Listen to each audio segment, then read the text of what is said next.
This is 10 summer life hacks to try right now. A finely curated list of tips for your next summer extravaganza. So snap on that life vest and let's dive in.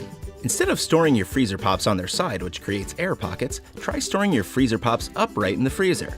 Use every inch of freezer space by clipping ice pops underneath the shelves for a guaranteed clean cut every time. Cutting corn off the cob can be messy and a dangerous task. The safer way to do this is by placing your corn in the center of an upside-down bundt cake pan. Now use a knife to cut down the side of the cob. Once you've rotated and cut off all the kernels, use the back of your knife to scrape the cob and release all the juices. Your kernels are now ready to be used as a side dish or make cornbread, casseroles, sautés, whatever you want. Next to cookies, ice cream stands is the best-selling treat in America, but together, they're out of this world. To create this delicious treat, whip together your favorite cookie dough recipe, then split the batch into 2 equal portions. Roll out the first portion on parchment paper with a rolling pin, and cut the circles slightly larger than the bottom of each hole in the muffin tin. With the remaining dough, create a base by placing a small blob of cookie dough on top of each cup of an upside-down muffin tin. Now cover the bottom of each cup with a circular cutout of dough and form your bowl. Chill the whole thing in your fridge or freezer for about 5 to 10 minutes to help your cookies keep their form. Bake it in the oven according to your recipe instructions, and then while they cool down, use a spoon to clean up the edges and reinforce the bowl's shape before they're set.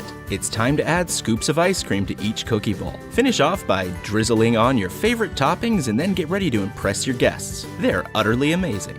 Enjoy a lazy day in the pool by staying cool with a fun noodle beverage boat. Find yourself a sturdy plastic container and a styrofoam pool noodle.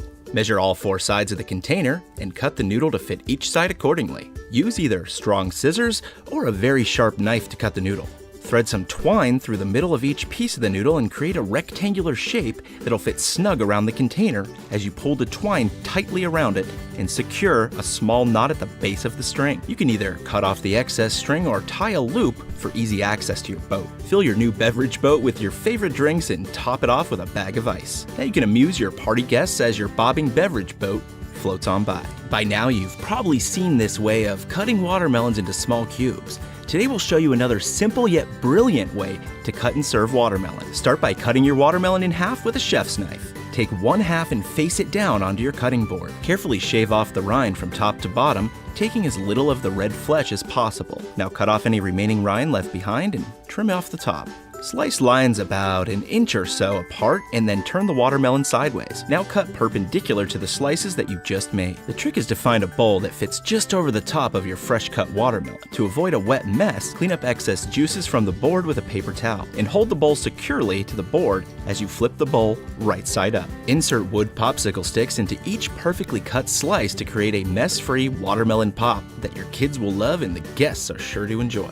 Most people know this one already, but we want to remind you to stay hydrated during those hot summer days ahead. Fill an empty water bottle about 1/3 full and put it in the freezer on its side. Once it's frozen, fill the rest with water for a longer lasting cold bottle. The FDA does note that reusing plastic water bottles without washing them could possibly harbor bacteria, but it doesn't cause them to release carcinogenic dioxins into the fluids that they contain. This was actually debunked by the American Cancer Society. So if you're still skeptical, try this instant freeze trick instead. Place purified water in the freezer on its side for roughly 3 hours and carefully remove it once it reaches 32 degrees Fahrenheit. Now give it a good smack and watch science go to work. Now if you're in need of additional electricity sources, here's a great way to keep extension cord plugs dry if it happens to rain or if the ground is moist. Grab yourself a reusable plastic container and cut notches on the opposite sides. Place the cord connection in the container and snap on the lid. This hack will offer temporary protection for your extension cord plugs for all your outdoor necessities. To avoid that melting mess at the bottom of your waffle cone, stuff a marshmallow inside to plug the bottom. To give you more room for ice cream, cut a marshmallow in half and stuff it into the bottom of your cone and then add chocolate syrup. This will leave a bonus s'more-like treat for you once you near the end, and now you'll have less of a mess but plenty more smiles. Surely you've seen those hydrobolic water launchers that drench people with ease. These pump-action water blasters are also a fantastic way to fill water balloons of various sizes. Simply dip the spout in the pool, bucket, or tub of water and draw water into the chamber. Wrap the end of a balloon securely around the spout of the squirter and quickly pump water directly into the balloon. You can pinch off the balloon and refill the chamber as many times as you need before tying off the balloon. Before you know it, your bucket of water is full of balloons and you're ready for war. Water balloon fights are fun for kids kids of all ages. Just be careful of what might be in your line of fire. You can build your own rope swing with 3 basic materials and a few tools. Your local hardware store should have pre-cut 12-inch plywood rounds, a carabiner, and about 20 feet of outdoor poly rope. Start by sanding the edges of your plywood slab. Now locate and mark the center of the wood and drill a hole that's about the width of your rope. If your swing is meant to be a permanent fixture, tie it directly to a beam or a tree branch.